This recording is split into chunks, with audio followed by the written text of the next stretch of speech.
윈스턴 처칠이 화장실에서 볼일을 보고 있었는데 노동당 정부의 수상이었던 클레멘트 애틀리가 들어왔습니다. 처칠은 클레멘트 애틀리를 외면하면서 그의 몸을 이렇게 돌렸다라고 합니다. 그러자 애틀리가 당신 왜 그렇게 나를 외면하면서 돌리십니까? 라고 그러니까 처칠이 뭐라고 말하냐면요. 당신들은 큰 것만 보면 모조리 국유화하려고 하지 않습니까? 라고 이야기하면서 비꼬았다라고 합니다. 바로 노동당 정부가 대기업들을 국유화하고 있는 상황을 처칠이 비꼬았던 것입니다. 근데 이것이 농담으로 지나갈 수 있는데 저 농담을 보면서 그 뼛속에 담겨있는 그 뼈가 너무 아픈 한국교회의 현실을 보게 됩니다. 경랑 속에서 세계 경제가 위험에 처해 있고요. 22번째 부동산 규제책이 발표된 것을 보게 됩니다. 그 부동산 규제책으로 인하여서 발표되자마자 일주일 만에 순식간에 서울에 있는 전세가 3억이 올라버린 단지들이 속출하고 있다라고 그렇게 얘기해요. 다가 구입할 수 있는 시점은 그래서 8년 더 길어졌다는 이야기가 공공연하게 나오고 있는 그런 시점이 되었어요. 우리 좌파 시장 설계자들은 이렇게 이야기를 해요. 그런데 그럼에도 불구하고 그들이 의도하는 것과는 반대로 계속해서 반대의 상향으로 돌아가고 있는 것을 보게 되는데요. 그 가운데 한 여당 의원이 MBC 100번 토론에 나와서 이렇게 얘기했대요.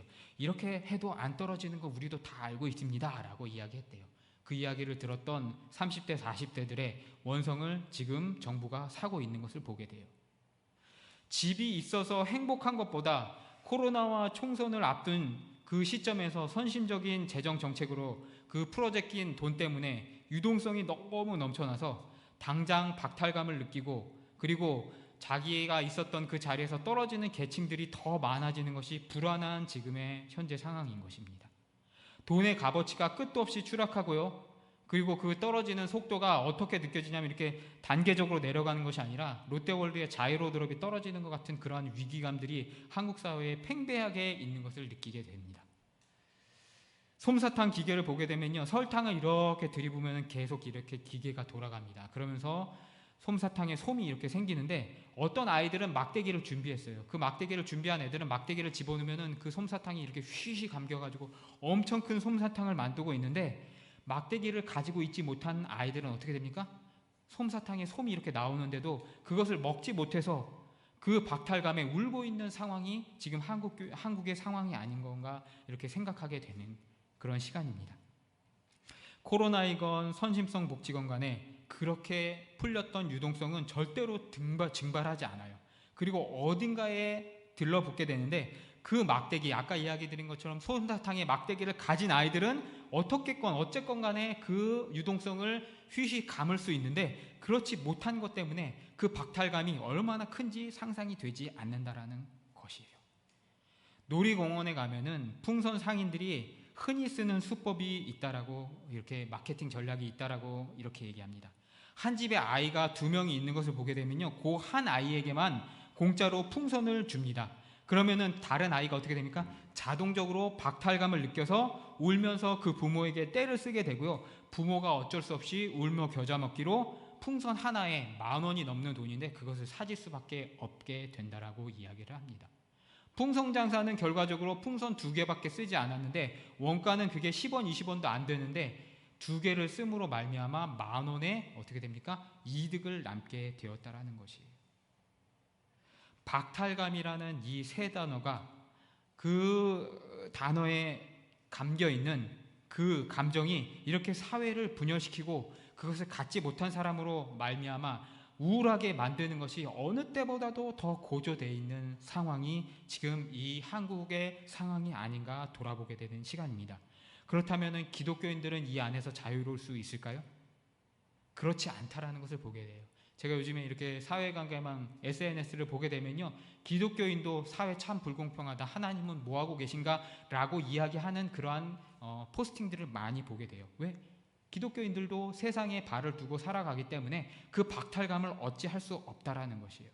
그렇다면 오늘 말씀을 통하여서 그리스도인들은 이 경랑 속에서 어떻게 지혜롭게 평안을 추구해야 될까에 대하여서 알아보고 돌아가자는 그러한 의미에서 오늘 사사기 7장 1절부터 8절의 말씀을 준비하였습니다.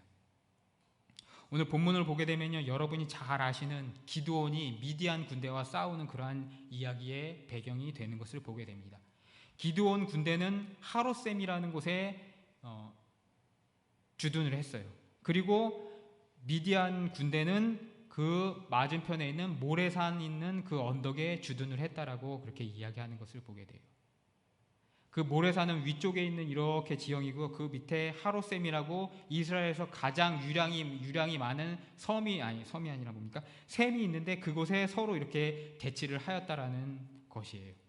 그런데 하롯셈의 원어적인 의미를 따져보면요, 떨림이라는 그런 의미의 뜻이 있는 것을 보게 돼요. 어원적으로 또 찾아 올라가게 되면 모셉의 장인이었던 호밥 족속에까지 이어지게 되는데, 이 호밥 족속, 모세의 장인이었던 이드로는 미디안 사람이었어요.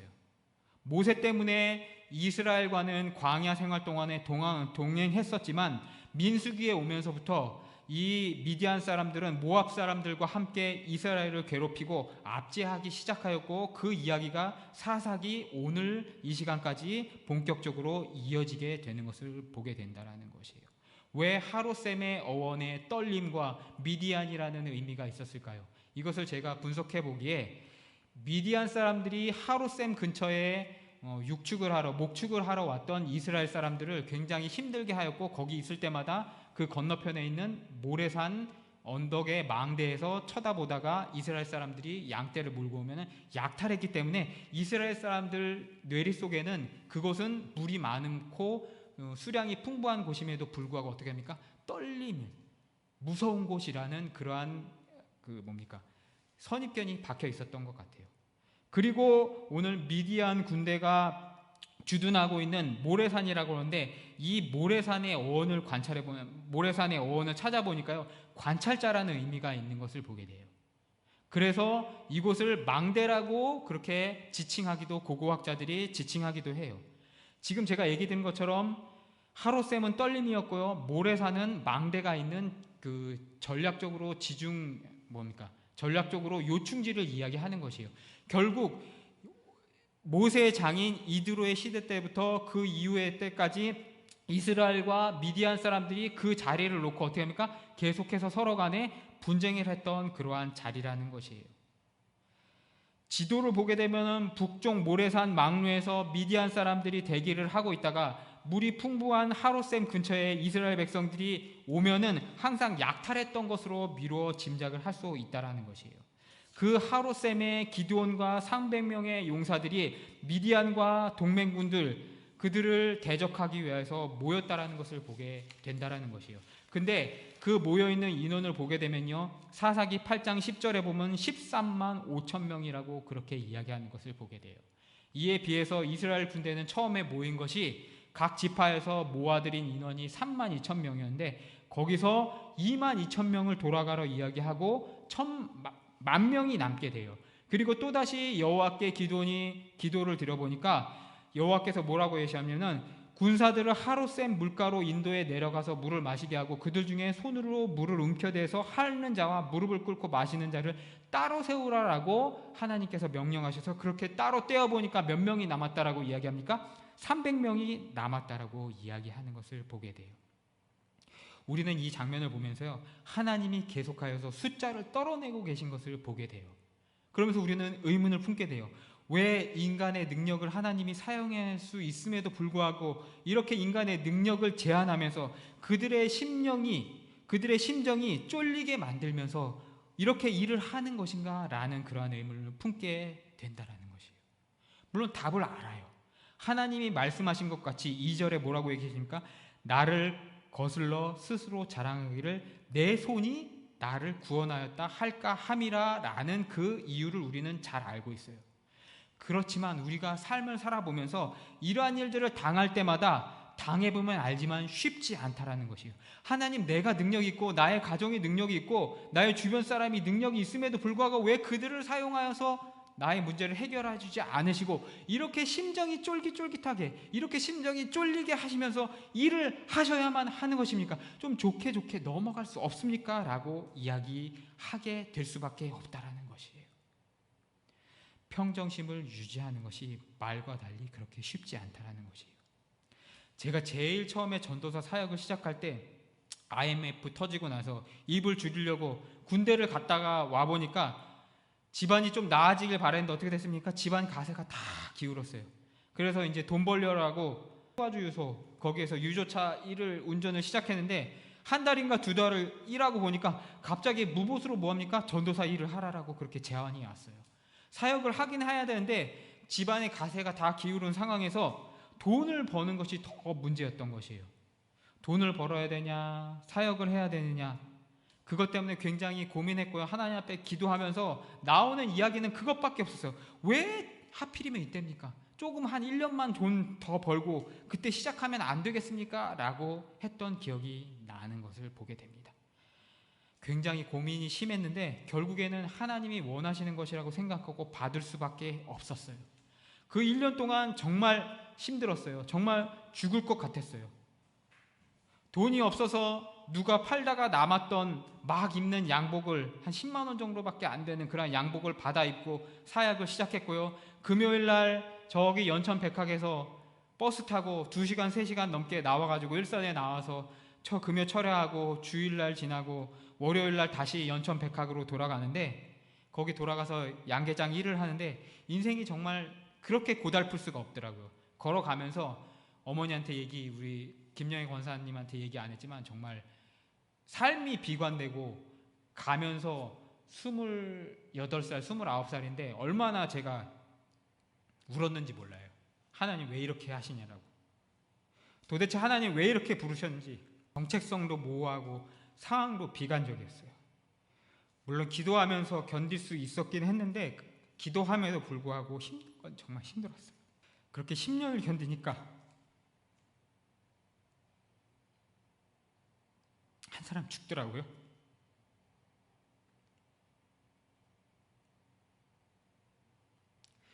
그리고 헤어나오지 못할 것 같았는데 또 10년을 지나 보니까 지금 와서 보니까 하나님이 건져주시더라고요.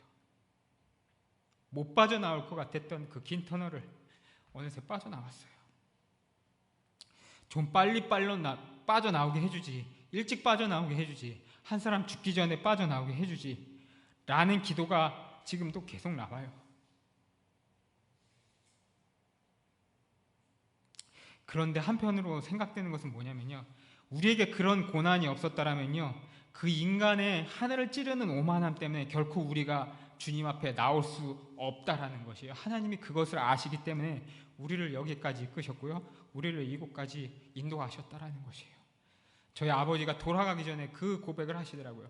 자기가 통일로변에 있는 그 땅, 그것이 지금 자기가 생각해보기에 자기가 계산해 보시기에 100억에서 200억 정도 되는데 내가 그거 가졌으면 하나님 앞에 나오지 못했을 것이라고.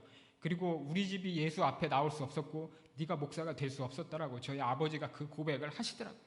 맞아요. 하나님은 우리가 주님 앞에 그것이 있으면 나올 수 없는 것을 알기 때문에 속성으로 빨리빨리 해서 우리가 성공하는 것을 원하시는 것이 아니라 광야의 학교에서, 광야의 가운데서 하나님을 원하고 하나님을 바라보며 하나님 앞에 기도하는 것을 원하신다라는 것이에요.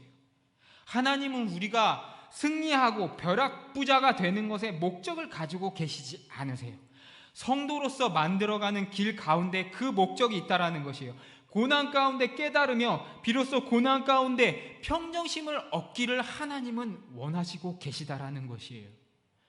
이스라엘 백성이 사사기 가운데 계속하여서 고난을 받는 이유가 무엇입니까? 하나님이 그들을 사랑하지 않으심이 아니에요. 그들이 광야의 길에서, 광야의 학교에서 배워야 되는 일이 있음에도 불구하고 그들이 항상 잊어먹으니까 계속하여서 특별 과정을 준비를 하시는 것이에요. 깨달아라 깨달아라 이야기하시는데 이스라엘 백성이 깨닫지 못하시니까 어떻게 합니까? 미디안이라는 몽둥이, 모압이라는 몽둥이, 그 몽둥이를 들어서 그들이 하나님 앞에 겸허하게 만들어지며 그 가운데 평정심을 얻게 바라시기 원하셨다라는 것이에요. 그 마지막의 절정, 그 마지막의 끝, 그 마지막에 하나님이 광야 학교를 졸업하시고 주신 결과물, 졸업장이 무엇입니까? 바로 다윗의 왕조라는 것이에요. 그러므로 사랑하는 성도 여러분, 우리가 살아가는 가운데, 고난 가운데 여러분 두려워하고 우리가 힘들어할 필요가 전혀 없어요. 하나님은 그 가운데 우리가 평정심을 얻으시길 원하시고요, 그 가운데 이스라엘에게 다윗 왕조, 솔로몬이라는 그 왕조를 허락하신 것처럼 우리에게 큰 복을 원하시고 있다라는 것이에요. 그리고 힘든 것은 우리만 힘든 것이 아니에요. 부자도 다 힘들다라는 것이에요. 우리가 힘든 것에 너무 매몰되지 않았으면 좋겠어요. 엊그저께 이렇게 기사를 찾아보니까 영국에서 19번째 부자의 반열에 오던 프라모드 미탈이라는 사람이 파산을 했대요. 딸 결혼식에 1,000억을 썼고요. 그 1,000억을 썼던 결혼식에 이재용 부사장도 거기에 참석을 할 정도로 그렇게 세계에서 큰 부자였던 사람인데 그러니까 딸 결혼식에 1,000억을 썼는데 단돈 900억이 없어가지고 파산을 했다라고 이야기하는 것을 보게 돼요. 부자들도요, 머리 한 번 잘못 굴리면은 일순간에 나락에 빠진다라는 점, 그것은 우리와 똑같다라는 것이에요. 그러므로 결국 고난 가운데 우리가 생각해야 될 것은 뭐냐면요, 하나님이 세상을 불완전하게 만드셨고 누구에게는 복을 주시고 우리에게는 복을 안 주신다라는 그러한 부정적인 생각을 버리고요, 성도로서의 지조를 버리지 말고요, 하나님 앞에 기도를 하면서 소망을 가지고 살아가는 그것이 필요하다는 것이에요. 그리고 그 가운데서 하나님의 부르심에 복종하는 길에 조금씩 나아가는 자로서 만들어지기를 원하시는 것을 하나님이 원하신다라는 것을 우리가 깨닫고 나가야 한다는 것이에요. 사도행전 26장 14절을 찾아보고 마치도록 하겠습니다. 사도행전 26장 14절입니다. 시작. 우리가 다 땅에 엎드러짐에 내가 소리를 들으니 히브리 말로 이르되 사울아 사울아 내가 어찌하여 나를 박해하느냐, 가시체를 뒷발길질하기가 내게 고생이니라. 아멘. 오늘 26장 14절에서 사도 바울은 자신의 회심 전의 상태를 표현해요. 그러면서 회심의 순간에 예수님의 음성을 증언합니다. 사울아 사울아 내가 어찌하여 나를 박해하느냐, 네가 네 가시체를 뒷발길질하기가 내게 고생이니라라는 그 음성을 증언하는 것을 보게 돼요. 하나님의 성교의 문을 열기 위해서 예수 그리스도께서는 사울을 극적으로 변화시키기 위해서 그에게 나타나셨지만, 동일한 방법으로 천천히 우리를 성도의 그 분량으로 만들어 가시기 위하여서 하나님은 우리를 광야의 고난의 학교에 보내고 계시다라는 것이에요. 그러므로 여러분이 이 사회의 혼란 가운데, 이 전 세계적인 코로나 가운데, 이 혼란 가운데, 그 환란 가운데 평안을 얻고 돌아가시는 그러한 발걸음이 되시기를 주님의 이름으로 축원하면서 오늘 말씀을 마치도록 하겠습니다. 기도하시겠습니다.